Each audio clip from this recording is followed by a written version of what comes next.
એક વર્ષ કેરીને આપણે કેમ સ્ટોર કરીએ છીએ?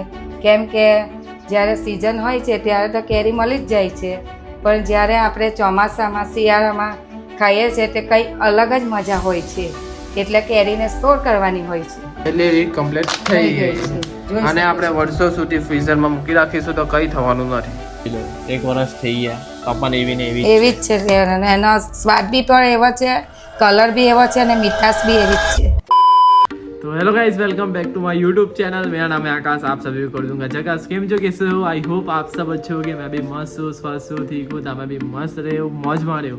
એક વર્ષ સુધી આપણે લસણને કેવી રીતે સાચવવાનું, પછી કાંદાને કેવી રીતે સાચવવાનું તે જોયું, બરાબર ને? આગલા વિડીયોમાં આપણે તમે ખબર જ હશે તમને કે આગલા વિડીયો બધા કેવી રીતે ભરવાનું, પણ કેરીને કેવી રીતે એક વર્ષ સુધી સ્ટોર કરવાની કે હવે મને શિયાળામાં મન થાય છે, ચોમાસામાં મન થાય છે કે ચાલ મારે કેરીનો રસ પીવો છે, જ્યુસ પીવું છે, તો એ મમ્મી લઈને આવેલા છે. હવે મમ્મીએ મને કીધું કે આ વસ્તુ બી સ્ટોર થાય છે. મેં કીધું કેવી રીતે? તે મમ્મી કે ચાલ તને બતાવું. તો ચાલો તો આપણે પહેલાં મમ્મી પાસે ગઈએ. ખરેખર એ વસ્તુ પોસિબલ છે નથી પોસિબલ તે બધું તમને આખા વિડીયોમાં જોવા મળશે, એટલે એન્ડ સુધી વિડીયો જોજો. ને નવા આવી તો ચેનલને સબસ્ક્રાઈબ કરવાનું નહીં ભૂલો. તો ચાલો તો આપણે પહેલાં ગઈએ મમ્મી પાસે. જય શ્રી કૃષ્ણ મિત્રો, આજે તમને પાકી કેરીનો કઈ રીતે એક વર્ષ માટે સ્ટોર કરીશ તે બતાવીશ. એક વર્ષ કેરીને આપણે કેમ સ્ટોર કરીએ છીએ? કેમ કે જ્યારે સિઝન હોય છે ત્યારે તો કેરી મળી જ જાય છે, પણ જ્યારે આપણે ચોમાસામાં શિયાળામાં ખાઈએ છીએ તે કંઈ અલગ જ મજા હોય છે, એટલે કેરીને સ્ટોર કરવાની હોય છે. તેના માટે બે રીત છે. હવે આપણે બે રીત જોવાના છે. તેમાં એક આપણે પલ્પ બનાવવાનો છે અને બીજી કેરીને આપણે એને ટુકડા ભરવાની છે. પહેલાં તો આપણે આ કેરીને આવી રીતના એકદમ કડક કેરી હોય તે આપણે લેવાની હોય છે, પોચી કેરી આપણે નહીં લેવાની. અને પહેલાં શરૂઆતમાં એ કેરીને આપણે ઠંડા પાણીથી ધોઈ લેવાની હોય છે, જોઈ શકો છો તમે. ને પછી એને આવી રીતના કાપી લેવાની હોય છે, પુઠ્ઠી આવી રીતના આખી કેરી કાપી કાઢવાની, જોઈ લો. આવી રીતના છોલી લેવાની હોય છે ને કડક કેરી જ લેવાની.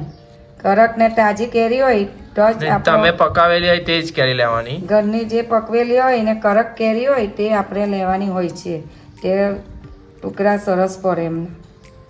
જોઈ લેવું ભાઈ, આખી કેરી કટિંગ કરી દીધી છે મમ્મીએ. હવે એની અંદર આવી રીતના ક્રશ કરવાના, કટિંગ કરવાના. ને ભાઈ બંને રીતમાં આ વસ્તુ કોમન જ છે. મમ્મીએ પહેલેથી થોડીક કટિંગ કરેલી જ હતી. કોઈ પણ કેરી ચાલી શકે એવું નહીં, પણ પાકી હોવી જોઈએ અને કડક, તે ઘરે પકાવેલી હોવી જોઈએ.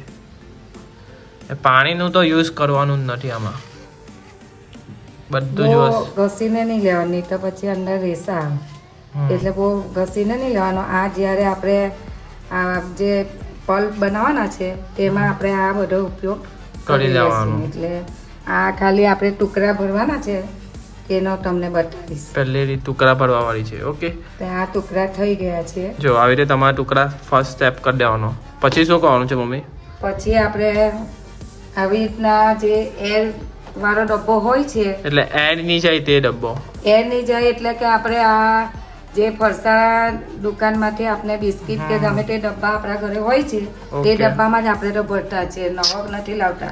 ને બજારમાંથી લાવતા હોય તો બજારમાં આવો મળી શકે. અને આ જીપ થેલી હોય છે, ઓકે, પેલી એર ની ઘૂસે ને આગળથી પેલી બંધ કરવા વાળી આવે ને જીપ થેલી પણ બજારમાં મળી જાય છે. તો આ નાની પણ મળે છે અને મોટી પણ મળે છે, જોઈ શકો છો તમે. આ મોટી પણ મળે છે અને નાની પણ મળે છે. પણ નાનીમાં આપણે શું ફાયદો થાય કે આપણે નાનીમાં એમ કે આટલું આપણે ભરીએ છીએ તો એક ટાઈમ આપણે જ્યારે લેવાના હોય છે ત્યારે આપણે યુઝ કરી શકીએ. ને આની અંદર આપણે ભરીએ તો પાછી અંદર હવા ચાલી જાય છે, એટલે આપણી કેરીનો આમ બગડવાનો સંભવ રહે છે.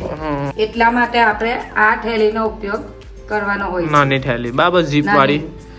અને બીજું કે આઈસ્ક્રીમ બધાના ઘરે લાવીએ જ છીએ, તો આવો ડબ્બો પણ હોય તેમાં પણ સ્ટોર તમે કરી શકો.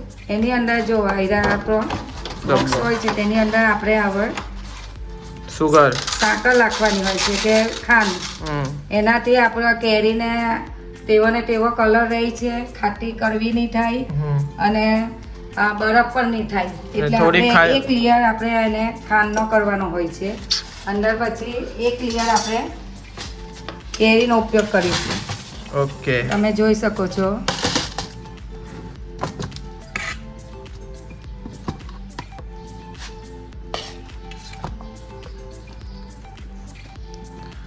એક લેયર કેરીનો કર્યો. હવે એક એની અંદર આપણે શક્કરના પાછળ ખાંડનો ઉપયોગ કરીશું. એના લીધે બરફ પણ નહીં બાજે અને આ મીઠાશ રહે કરવી નહીં થાય અને બગડે પણ નહીં. એટલે આ રીતે કરવાનું હોય છે. અને પાછી આપણે એની ઉપર કેરીના ટુકડા પાછળ નાખી દેવાના હોય છે. આ ખરેખર વર્ષો લગીને રહી છે એમ. આ 1.5 વર્ષ આપણે તો તમને પછી બતાવીશ. આગળની છે જ આપણે પેક કરેલો. ને આ ડબ્બો આપણે પેક કરીએ છીએ તો થોડોક આપણે અધૂરો રાખવાનો હોય છે, કારણ કે આપણે એને સ્ટોર કરીએ ત્યારે આપણે બહાર એનો એ નહીં આવી જાય. એમ કરીને આપણે એને થોડોક અધૂરો રાખવાનો ડબ્બો. ઓકે, જોઈ શકો તમે. હવે આ તમને કહ્યું તો એની ઉપર પણ આપણે થોડી ખાંડ નાખી દેવાની. થોડીક સુગર નાખી દેવાની ખાંડ. ને આટલો ડબ્બો અધૂરો નાખવાનો. જોઈ જો તમે આટલો ડબ્બો અધૂરો જ રહેવાનો. થોડોક અધૂરો એમ બંધ થઈ જાય એ પ્રમાણે. હવે આ પાછી ખાંડ આપણે ઉપર નાખી દેવાની. એટલે આપણે આઈસ નહીં થાય એના ને સરસ છેલ્લે સુધી રહીએ. સમજી ગયા? એટલે આપણી આ કેરીની ટુકડી થઈ ગઈ છે. પહેલી રીત કમ્પ્લીટ થઈ ગઈ છે. અને આપણે વર્ષો સુધી ફ્રીઝરમાં મૂકી રાખીશું તો કઈ થવાનું નથી. શું કેવું? સાચી વાત ને? સાચી વાત. બીજી રીત ચાલુ થઈ ગઈ છે. તો બીજી રીત છે.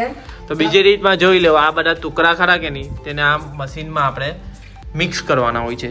ને આ ગોટલા આપણે જે કાઢેલા હતા ને તેને પણ આવી રીતના બધા આપણે આ લઈ લીધેલા છે.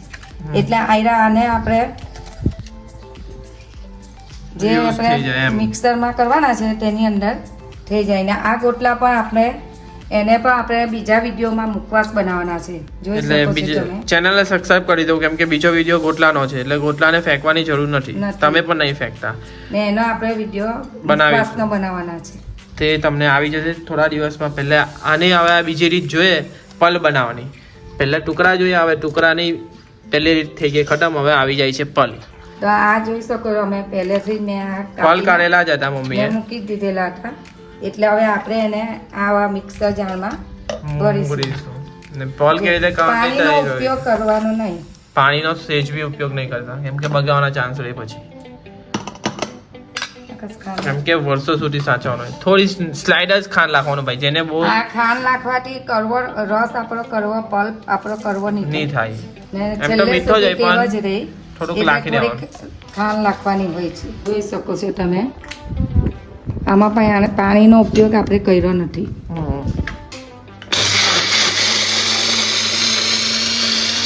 મશીનથી આપણે ચાળણીમાં નાખી દીધું. ચાળણી લેવી પડશે. આવી ચાળણી લેવાની અને એની અંદર આવી રીતના આપણે એને ગાળી લેવાનો હોય છે, કારણ કે રેસા એવું હોય તે બધું બહાર નીકળી જાય છે અને આપણો રસ સરસ રહે. ને વરસાદની અંદર વરસાદ પડે તે પહેલા જ પણ આ ઉપયોગ આપણે કરવાનો હોય છે. તમે જે કેરી યુઝ કરો ને તે વરસાદમાં પીલાયેલી નહીં હોવી જોઈએ. એટલે વરસાદ પડેલો હોય પછી કેરીની યુઝ કરવાની, એ પહેલાની યુઝ કરી દેવાની પાકી કેરી. કેમ કે એમાં જીવાત હોય વરસાદ પડેલી તો તમારું પલ લે બધું બગડી જાય, સ્ટોર નહીં થાય એમ વર્ષ સુધી. ને પાણીનો યુઝ કરવાનો નહીં, પાણીનો તો યુઝ જ નહીં કરવાનો. તો હવે જોઈ લો કેટલું અમે બતાવવાની મમ્મી કેટલું ભરાયું. જોઈ લો ભાઈ ભરાઈ ગયું. તો હવે આટલું જ બાકી છે, આટલું પતાવી દઈએ. તો રસ ચાળવાવાળી ચાળણીથી આપણે રસને મસ્ત રીતે એકદમ મસ્ત રીતે ફ્રેશ કરી દીધલો છે. તો હવે આપણે મમ્મી હવે શું કરવાનું? અને આ ચિપ્સ થેલીમાં અંદર પેકિંગ કરવાનું. ઓકે, તો હવે આપણે પેકિંગ કરીશું. ચાલો રે. આવી એક નાની પવાલી જેવું વાસણ હોય તે લેવાનું ને એની અંદર આપણે આવી થેલીને મૂકી દેવાનું. એટલે સરસ રીતે આપણી રેને ભરતા ફાવે. જોઈ શકો છો.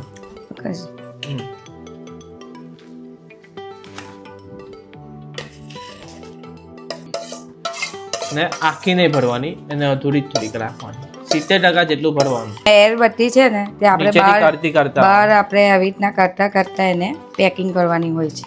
જોઈ શકો છો તમે બધી એર મમ્મીએ કાઢી નાખી, પછી પેકિંગ કરી દેવાનું. ઓકે, કેમ કે એર આપણે જોઈશે ને ભાઈ. પેકિંગ કર્યું ને તો એર હોય ને તો આ ફૂલી જાય ખબર, પણ એર નહીં હોય તો એમ ગમે તેમ વાળીએ તો વળી જાય. અહીંયા એમ વાળવા ગઈએ ને એર ભરાઈ લે તો આ ફૂલી જાય. એટલે એર કાઢજો પછી તમે કામ કરજો. ને હવે આવી જે બોક્સ હોય આપણો એર વાળો તેની અંદર જ મૂકવાનું, એટલે ફાટી જાય તો પણ વાંધો નહીં આવે. વાંધો નહીં આવે. એટલે એટલે તમારું આ ફ્રીજ રીતે બગડે નહીં એમ. આ રીતે એને પેકિંગ કરીને અમે વધારે ટુકડીનો જ યુઝ કરીએ છીએ. યુઝ વધારે પડતો અમે ટુકડાનો કરીએ, એટલે કેમ અમે કે આનાથી જ્યુસ બી બની શકાય, પછી કેરી ખાવી હોય તો પણ ખાવી શકાય, રસ બી ને બને. રસ બી બનાવી શકાય. એટલે અમે આ વધારે યુઝ કરીએ છીએ અને આ ઓછું કરીએ છીએ પલ્પ. ઓકે, એટલે અમે પલ્પ, તો તમે જો પલ્પ વધારે કરવાના હોય તો આવી નાની નાની બેગ આવી જે એ વાળી હોય તેને આવી રીતના આવા ડબ્બામાં સ્ટોર કરવાનું હોય છે, તો બીજી પર એક માઈ જાય અહીંયા. એટલે આ રીતે તમે કરશો તો આવી રીતના તમે કરશો. ને જો તમારે ડબ્બાનો યુઝ નહીં કરવો હોય ને તો પણ વાંધો નહીં. હવે તમારે ફ્રીઝરમાં જો તમારા બોક્સ નહીં હોય ને જગ્યા વધારે રોકતા હોય તો કંઈ કરવાની જરૂર નથી. જે આપણે આ થેલી હતી ને તેને વારી કાઢવાની ને અહીંયા 2-3 સેલો ટેપ મારી દેવાની, એટલે તમારી એ બહાર નીકળવાનો ચાન્સ નહીં રહે. ને આવા બોક્સમાં મૂકવાની વધારે પસંદ કરીએ આપણે. હવે આને આપણે કઈ જગ્યાએ મૂકવાની હોય છે? ફ્રીજ હોય આપણું આ મોટું ફ્રીઝરમાં. ફ્રીજ છે. ફ્રીઝમાં નહીં, ફ્રીઝરમાં ફ્રીઝરમાં આપણે મૂકવાની હોય. એને આ રીતે કરવાનું. તો અમે આ પહેલા પણ એ આગળની પણ છે ને આ ચીકુના પણ કરેલા છે. ચીકુના પણ છે, જોઈ લો ભાઈ. ચીકુના પણ ટુકડા છે. ચીકુના પણ ટુકડા છે. આ આગળનું છે, જોઈ લો. આગળની કેરીના ટુકડા જોઈ લો. 1 વર્ષ થઈ ગયા તો પણ એવી ને એવી એવી જ છે. અને એનો સ્વાદ બી પણ એવો છે, કલર બી એવો છે અને મીઠાશ બી એવી જ છે. ઓકે, ખોલીને જોઈશું. તમને લાઈવ પ્રૂફ બતાવ્યું છે. તો હવે આ રીતે આની અંદર બતાવી દે. આ રીતે મૂકી દેવાનું ભાઈ, જોઈ લો. આ ચીકુનો છે હા, ને આ તે આપણે બનાવ્યું હમણાં બનાવ્યું તે તે છે, તે મૂકી દીધું. ને પલ કાં છે થોડું કરવા મૂકી દઈએ છે ને મમ્મી આવી રીતે મૂકી દીધા છે. સારી રીતે મૂકવાય તો પણ ચાલે, પણ તમને જે ફાવે તે. અમે આવી રીતના આમાં સેફ વધારે રહે, બીજું કઈ છે નથી. તે આવી રીતના મૂકી દીધા ને કેરીનું મૂકી દીધું. ઓકે, હવે અમે હજુ આગળની કેરીનું છે તે તમને બતાવીશ. તો ભાઈ આ 1 વર્ષ આગળનું છે ને હજુ પણ એવા ને એવા જ છે, જોઈ લો તમે. સમજી ગયા ને? જો હજુ ને એવા છે. ચાખે તો કેવા લાગે? લે ચાખીને બતાવ. સેમ સ્વાદ હોય એવો છે, પણ ફ્રીઝરમાં એટલે એકદમ ઠંડુ ઠંડુ બહુ લાગે. પણ આનો જ્યુસ બનાવીને પીએ ને તો એટલું મસ્ત લાગે ને. એટલે 1 વર્ષ સુધી આની તમારે ટેન્શન નહીં. શિયાળામાં બી પીવાશે, ચોમાસામાં બી. જેને જ્યુસ પીવું હોય તેને જ્યુસ પણ પીવાશે. તો જોઈ લીધું ને તમે કેવું લાગ્યું? 1 વર્ષ સુધી તમને પ્રૂફ સાથે બતાવ્યું. તો હવે આપણે વિડીયો એન્ડ કરી દઈએ છીએ, પણ મમ્મી કંઈ કહેવા માંગે છે.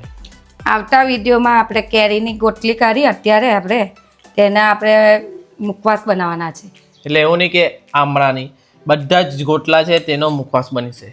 એટલે વેસ્ટમાંથી વેસ્ટ બનાવવાની રીત મમ્મી બનાવવાના છે. એટલે ચેનલ પર નવા આવ્યા હોય તો ચેનલને સબસ્ક્રાઇબ કરી દો અને બેલ આઇકન પર ઓન પણ કરી દો. જય શ્રી કૃષ્ણ મિત્રો. આવતા વિડીયોમાં આપણે મળીશું.